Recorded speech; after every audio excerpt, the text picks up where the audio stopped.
everyone, get ready with me for Boishakh. প্রচুর পরিমাণে গরম, আর এই বাসায় আমার এখন এসি আনা হয় নাই। প্রচুর গরম লাগতেছে আমার। ময়শ্চারাইজার পরে প্রাইমার ইউজ করে নিচ্ছি। সানস্ক্রিনটা দিয়েছিলাম আমি, সো একেবারে অল্প একটু সানস্ক্রিন দিয়েছি আজকে। এভারলি বিউটির অনেক ভালো একটা ফাউন্ডেশন। স্মুথলি, এটা অনেক স্মুথলি ব্লেন্ড হয় যদি তোমরা একটু সুন্দর করে এটাকে করতে পারো। যেমন আমি ফার্স্টেই আমার আঙুল দিয়ে জাস্ট ড্যাব ড্যাব ড্যাব ড্যাব করে ফাউন্ডেশনটা এই যে এরকম করে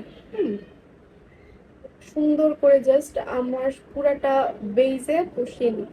তোমরা ফাউন্ডেশন বসানোর আগে আমি যেভাবে হাত দিয়ে আগে হচ্ছে সুন্দর করে করে নিয়েছি, তোমরা ওরকম করে করে নিবে, তাহলে সুন্দর একটা বেস হবে। মাত্র লেন্স পরে আসলাম। তোমরা অনেকে আমার লেন্স শেড জিজ্ঞেস করো, তো এইটার শেড হচ্ছে এইটা। যারা জিজ্ঞেস করো তারা একটু আমি জানি না দেখতে পাচ্ছ কিনা, এটা হচ্ছে লেন্স শেড।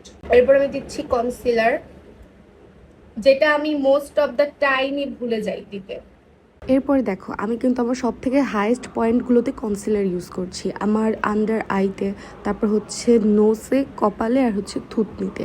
তোমরাও ঠিক এই কয়েকটা জায়গাতেই দিবে, অ্যান্ড আমি যেভাবে দিয়েছি সেম এইভাবে দিবে। আর একটা কথা সবসময় মাথায় রাখতে হবে, আমাদের ফাউন্ডেশন শেডের থেকে অবশ্যই 1 থেকে 2 শেড লাইট হতে হবে আমাদের কনসিলারের শেডটা, তাহলে আমাদের পয়েন্টগুলো হাই লাগবে। এরপরে যে টেকনিকটা দেখাবো, এইটাতে তোমাদের মেকআপ অনেকটা ওয়াটারপ্রুফ হয়ে যাবে, সারাদিন লং লাস্টিং থাকবে মেকআপটা। সেটা হচ্ছে এভারলি বিউটির যে কোনো লুজ পাউডার তোমরা যেটা ইউজ করো, এভারলিটা আমি ইউজ করি সবসময় ন্যাচারাল শেডের। তো এইটা করি কি আমি পুরো ফেস ভর্তি গাদা গাদা করে দিয়ে দিব, জাস্ট ট্যাপ ট্যাপ করে পুরো ফেসে গাদা গাদা করে পাউডারটা দিয়ে দিব। এরপর আমার সব থেকে ফেভারিট কম্প্যাক্টটা নিব, সেটা হচ্ছে ম্যাকের। দেখো অলরেডি এটার মাঝখানে অনেকটা হোল হয়ে গেছে। তো এইটা দিয়ে করবো কি আমি ব্রাশ দিয়ে পুরোটা পাউডার ব্রাশ আউট করব। মানে হচ্ছে দেখো এমনভাবে আমি ব্রাশটা করব যাতে মনে হবে কি আমার পাউডারগুলো জাস্ট আমি ঝেড়ে ফেলছি। এমনভাবে পাউডারগুলো এক্সেস পাউডারটা ঝেড়ে ফেলতে হবে কম্প্যাক্ট পাউডার ব্রাশের মধ্যে লাগিয়ে। এইটা বেস্ট বেস্ট বেস্ট কাজ করবে, একদম মেকআপটাকে অনেকটা সময় পর্যন্ত ধরে রাখবে। এরপর আমি ব্রাউন অ্যান্ড ব্ল্যাক কালারের দুইটা শ্যাডো মিক্স করেছি আমার আইব্রো করার জন্য। আমি আইব্রোতে কোনো ধরনের পমেড বা পেন্সিল ইউজ করি না, আমার কাছে ভালো লাগে না। আমি অলওয়েজ হচ্ছে তোমার শ্যাডো দিয়ে করি, কারণ অলরেডি আমার আইব্রো মাশাআল্লাহ অনেক বেশি ব্ল্যাক। এরপরে আমি আমার চোখের ওপরে সুন্দর হালকা একটা ব্রাউন শেড নিয়ে as a transaction colour use করছি। অনেকের কাছে এই প্যালেটটা আছে, তো এখানে সব থেকে লাইট যেই ব্রাউনিশ কালারটা সেটা তোমরা ইউজ করবে। জাস্ট দেখো আমি যেইভাবে ব্লেন্ড আউট করছি, আমার চোখের মিডলে কিন্তু কোনো ধরনের কোনো শ্যাডো পড়ছে না, জাস্ট উপরের লিডে আমি ব্রাউন কালারটা সুন্দর করে দিয়ে নিচ্ছি।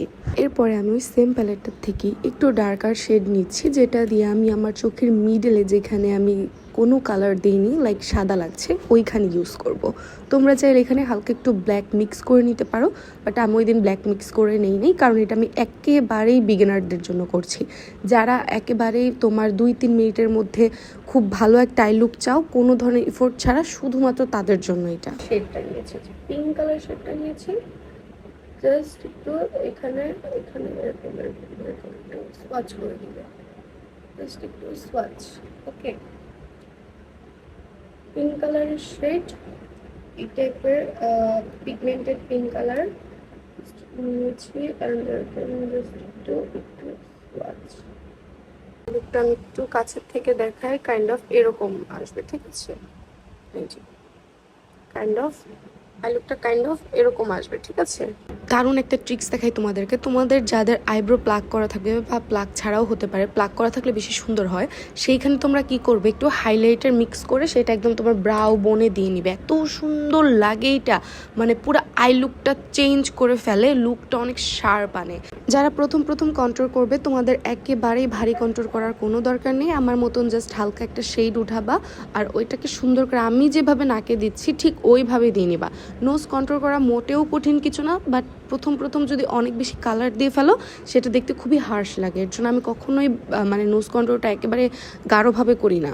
এখন আমি দিব ব্লাশ। ব্লাশ দেওয়াটাও কিন্তু খুবই একটা হচ্ছে সুন্দর কাজ, সেটা হচ্ছে মেকআপটা কিন্তু ব্লাশের জন্য অনেকটা চেঞ্জ লাগে। ইভেন তোমার ফেস শেপটাও কিন্তু অনেক সময় ব্লাশের জন্য চেঞ্জ হয়ে যায়। সো যার আমার মতন যদি তোমার ফেসটা একটু গোল শেপের হয়, তাহলে দেখো আমি কিন্তু আমার ব্লাশটা জাস্ট আমার গাল থেকে আমার আইব্রো পর্যন্ত নিয়েছি। মানে একটু ভি শেপ করে নিয়েছি, তোমরাও এই টাইপের করে নিবে। আমি এখানে একটু ক্লোজলি দেখিয়ে দিচ্ছি আমি কিভাবে ব্লাশটা অ্যাপ্লাই করেছি। এরপর আমি অফ ক্যামেরায় আমার চোখের হচ্ছে গিয়ে বাকি কাজটা করে নিয়ে আসছি, বাট তোমরা যদি এটাও দেখতে চাও আমি দেখিয়ে দেবো। ওই দিন আমি খুব সুন্দর রেডিশ ব্রাউনিশ একটা লিপ শেড করেছিলাম। এটা হচ্ছে বিউটি গ্লেসের amber brown amber or burn amber something এরকম টাইপের নাম ছিল। ওইটা নিচ্ছি আমি, যে কোনো জায়গায় তোমরা শেডটা দেখলেই বুঝতে পারবে অ্যাম্বার অর সামথিং এরকম নাম। শেডটা খুবই খুবই সুন্দর, আমার অনেক বেশি ভালো লাগে।